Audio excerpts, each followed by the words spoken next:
Welcome back to On the Issues. I'm City Councilman Dave Siebert. There's a lot going on lately at the Ben Avery shooting facility on I-17 and the Carefree Highway. My next guest will give us an update on this popular recreational spot in District 1. Please welcome Tom Woods, former Game and Fish Commissioner and one of the founding members of the Ben Avery shooting facility.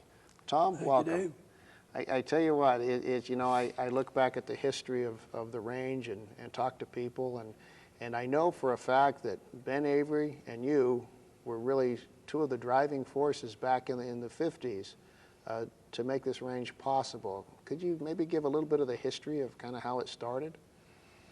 I'd be glad to. You mentioned Ben Avery, though. He was a dear friend and really a moving force in civic affairs here in the Valley for more than 50 years. He was literally an old cowboy, came from New Mexico and went to work for the newspaper. And he ended up being their outdoor writer and their legislative writer combined. They don't do that anymore. But at that time, maybe we should talk to him about that. Yeah, Ben just was a wonderful person that could see the future about as well as anybody. For example, the Ben Avery Range in particular. In the 50s, there were really major problems with what I'd call random shooting. Not necessarily irresponsible, but shooters would just go out in the desert anywhere and shoot at tin cans and paper targets or whatever. And the result was some major problems. Bullets would go over the hills and fall in subdivisions and things like that. And furthermore, the utilities, of which I was associated with APS, as you mentioned, were having major problems with vandalism, shooting up insulators, transformers. And so a bunch of us got together, Ben Avery being kind of the lead voice on it, and said, hey, we need a professional, dedicated shooting range that we can get people out to and get them under control, safe circumstances, and get training programs going to show kids and new shooters how to shoot, how to handle guns. And that's where it all started. That was maybe in the mid-50s. And we had some pretty good support right off. A bunch of other people, the shooters in the Valley, recognized that the public was going to get a dim view of shooting if they didn't clean up their act, so to speak, even though they weren't organized shooters causing the problem at all. So a bunch of us got together and kind of formed an informal committee and started looking for a piece of land. Primarily the thing you need is land, preferably with a mountain backdrop to prevent any kind of stray shots from going out of the range. And after a series of starts and fits, we came to the land we got at Ben Avery at that time, about 1,000 some odd acres. Today it's more than that. But that was in the late 50s, and I think we dedicated the range about 59. And it was nothing that like you see today, because there's been a lot of improvements made since. But through the years now, if you'll think of that, that's 50 years or approaching 50 years. We've had a World International Olympic shoot there, one of the biggest they've ever had, very successful. And we've had a lot of expansion to the range and very well conducted program, now under the auspices of Game and Fish. Originally, the land was legislated from state land dedicated to game and fish, but the county Parks Department operated the range. I remember those days, and I tell you what, and this is nothing against the county, but actually a pro statement to Game and Fish, is the way they run it. It's very professional, it's very well kept, it's much cleaner than it used to be. And I remember when I was first running for office in 1995, and that's where I met two very good people, yourself and Ben Avery, and supported me. And of course, I made the promise that I would protect this range. You sure did. And I think the reason it was so important then is there was talk that the city was going to run it and take it over from the county. And we were doing auditing and other things. And state decided to have Game and Fish do it, which is great. It was a good decision.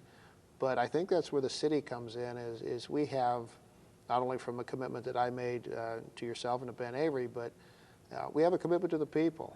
You know, the people own this property. The people expected it to be a range. It's now, I think, around 1,640 acres. Yes. And it's probably the largest range that's public range that's in a city limits. I think that's correct. And I think that's what makes this very unique. It's handy, and I know that the Game and Fish Department actually did a study to determine when people would use the range or when they would just go out in the desert and shoot. And if it was within about a 25-minute drive or about 20, 25 miles, 40-minute drive is about what people will put up with. Yeah, and otherwise, they're going to do things, and in some cases, it may not be as safe. It won't have any instructional entities there. It won't be anybody looking over them, and they'll just be out shooting in the desert. So from an environmental standpoint, from a safety standpoint, from a convenience standpoint, and the fact is that even though the city of Phoenix does not own this range, I consider it to be like our mountain preserve. It was preserved for the people, for a particular purpose. The only difference is that if it was owned by the city and it was part of our preserve, it would require a vote of the people to sell it. Mm-hmm. And in this case, you know, since it's owned by Game and Fish, theoretically, it's the Game and Fish Commission who can decide whether or not to lease or sell all or part of the property. And then, of course, it would take, I think, approval of the State Land Commissioner and the governor.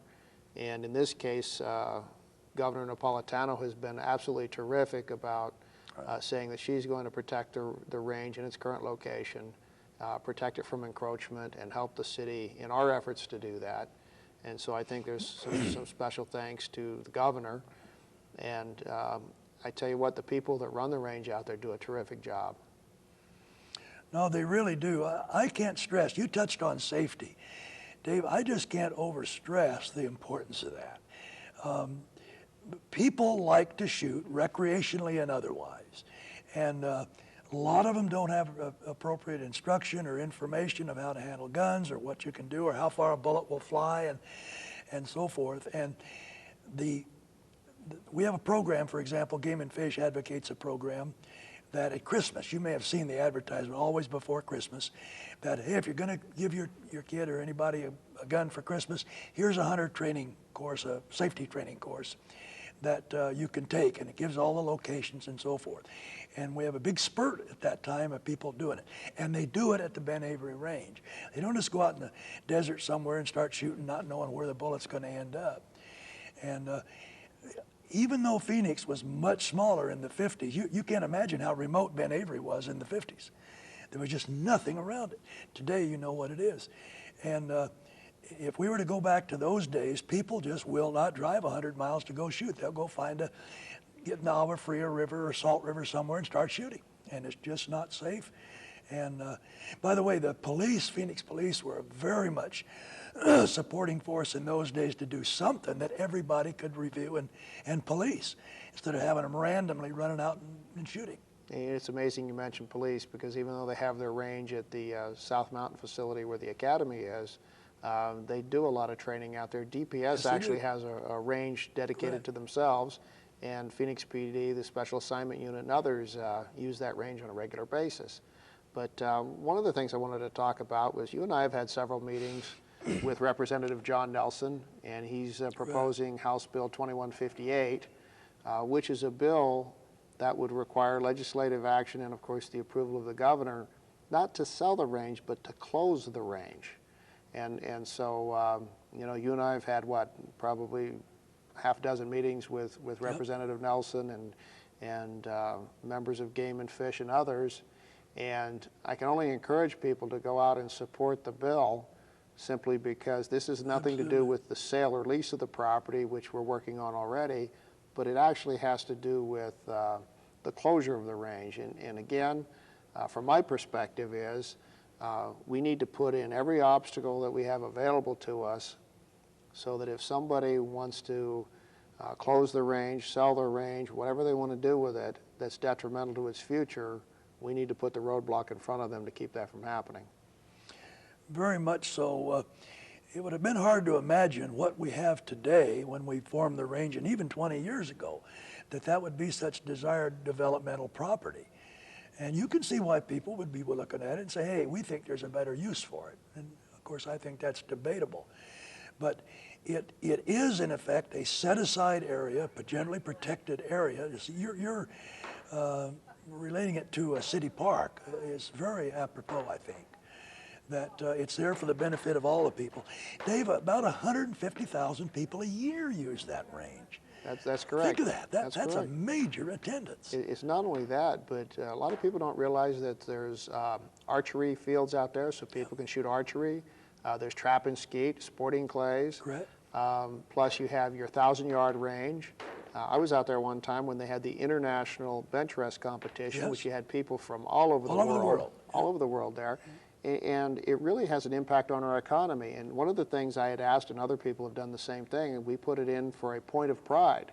So try to make it one of Phoenix's point of prides so that when we send out the brochures and everything, if it wins the competition, Ben Avery will show up as one of those special places in Phoenix where you can go and have a good time if you want to enjoy either the archery or the firearms usage that's available out there.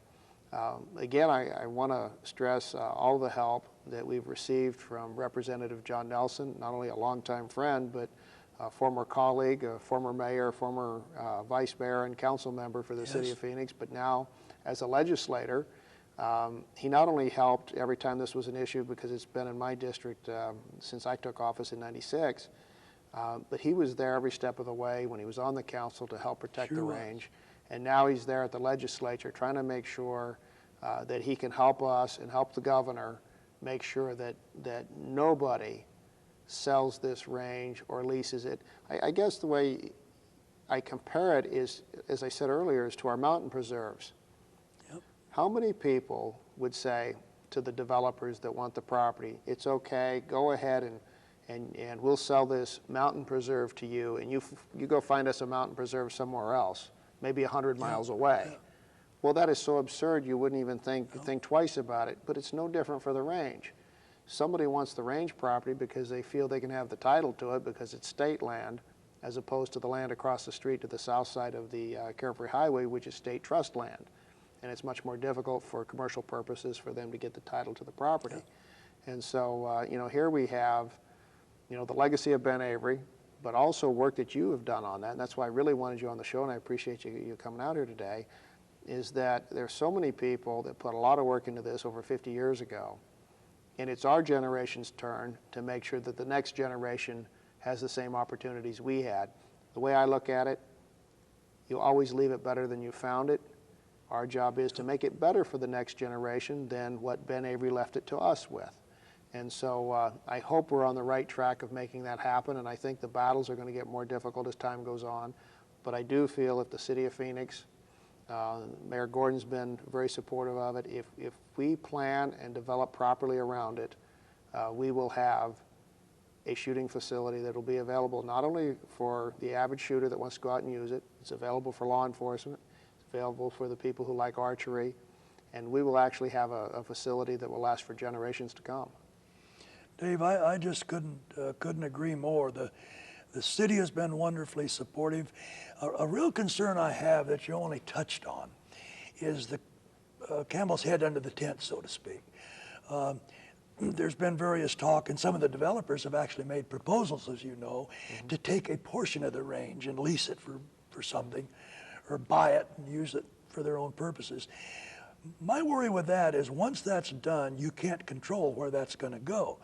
And there are people that have their own feelings and maybe objections to hearing rifle fire in the distance. And there would immediately be, in my opinion, a hue and cry could come up and say, hey, we don't like that, let's get rid of the range.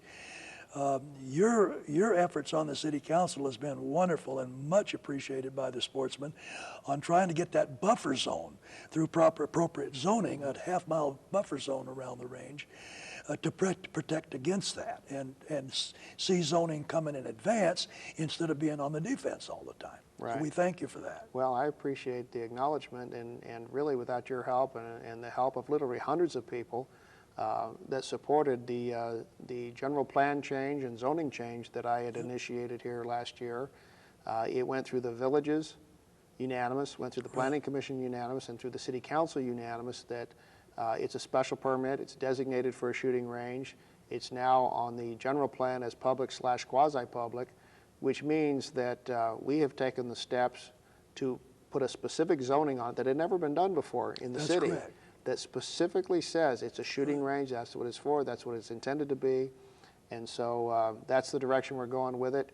And again, we need to watch House Bill 2158 with Representative John Nelson and see if we can have some success at the legislature. And again, putting just one more obstacle in the way of anybody who thinks that they're going to take what I consider to be a point of pride, and hopefully it will have an official designation of being a point of pride for the city of Phoenix. Very well said. Support 2158. I'll see the sportsmen do it from my end. Thank you, Tom. I appreciate it. That's all the time we have for this month's On the Issues.